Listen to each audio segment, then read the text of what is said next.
ভাই আপনি এই বাংলাদেশের জন্য জান দিবেন? আমি দিব না ভাই। নেভার। আমার আমার এই বাংলাদেশের জন্য জান দেওয়ার কোনো ইচ্ছাই নাই।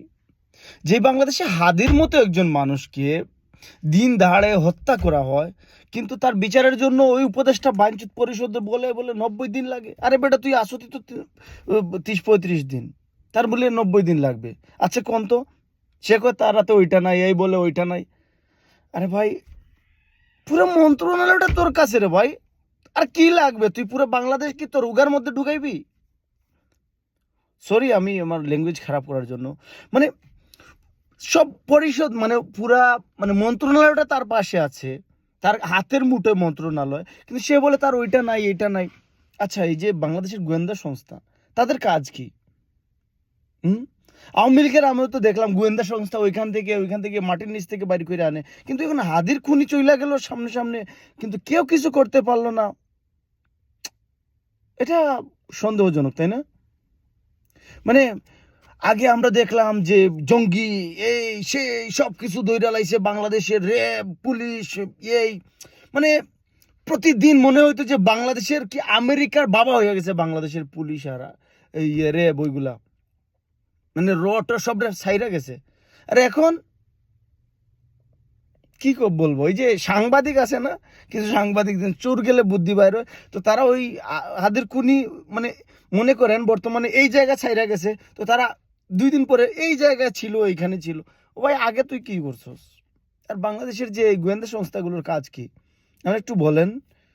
তাদের কাজ কি শুধুমাত্রই মানে কি বলবো, এখন খারাপ ভাষা মুখে আসে, তারা জানে না ওই খুনি কোথায় যায় কি মানে কি যায়। এখন আমি প্রতিবাদ করতেছি, এখন দেখবেন অনেকের গায়ে জ্বলবে, অনেকে উল্টাপাল্টা কথা বলবে, কিন্তু আপনি বিশ্বাস করেন এই বাংলাদেশের জন্য আমি জান দিতে রাজি না রে ভাই। যেই বাংলাদেশে বিচারই হয় না, কি জন্য জান দিব আমি? একটা জান দিলে যদি আমার ইনসাফ না হয় তাহলে আমি জান দিব কি জন্য? আমার আমি মেন্টাল? আমি মেন্টাল না, আমি জান দিব না, অবশ্যই না, কাউকে উৎসাহ করব না। আর ওই উপদেশটা যারা বলছে মন্ত্র মানে তার হাতে না বা অতদিন লাগবে, ওই শালার জুতো পিটা কইরা এই বাংলাদেশ থেকে বাইর করে দেওয়া হোক। শালার ঘরের শালারা, পুরো মন্ত্রণালয় তার হাতে, আর সে বলে বলে যে তার হাতে মানে এত সময় লাগবে, এই করবে সেই করবে। আরে এই উপদেষ্টা পরিষদের, আচ্ছা ভাই, এই জুলাইয়ের আগে আমি এই উপদেষ্টা পরিষদের চিনতামই না, একমাত্র ডক্টর ইউনূসকে চিনতাম। ওই একটু মামলা টামলা ছিল এই জন্য চিনতাম, আর শুনছি ওই গ্রামীণ ব্যাংকের ওই কিছু একটা এই জন্য চিনতাম। আর কাউরেই আমি চিনতাম না, বিশ্বাস করেন ভাই, কাউরেই চিনতাম না। ওই যে রিজওয়ানা আছেন বা ওই যে আসিফ নজরুল বা আরো আছেন না সাখাওয়াত হোসেন বা এই যে পররাষ্ট্র উপদেষ্টা, এদেরকে আমি চিনতামই না। এরা কে মানে? আমি 24 ঘন্টা নিউজ দেখতাম, বিশ্বাস করবেন। আমি প্রায় এই 4 বছর 5 বছর থেকে 24 ঘন্টা নিউজ দেখতাম মিয়া, কিন্তু এদেরকে একজনেরও চিনি না আমি। কিন্তু আমি ভাবছি হয়তো কোনো বড় বড় লেভেলের মানে খুব জুলুমের শিকার নেতারা আইছে, কিন্তু কে কোন জুলুমের আমি তো জানিও না। এরা নাকি জুলাই বিপ্লবের আকাঙ্ক্ষারে রক্ষা করবে? নেভার, কখনোই না।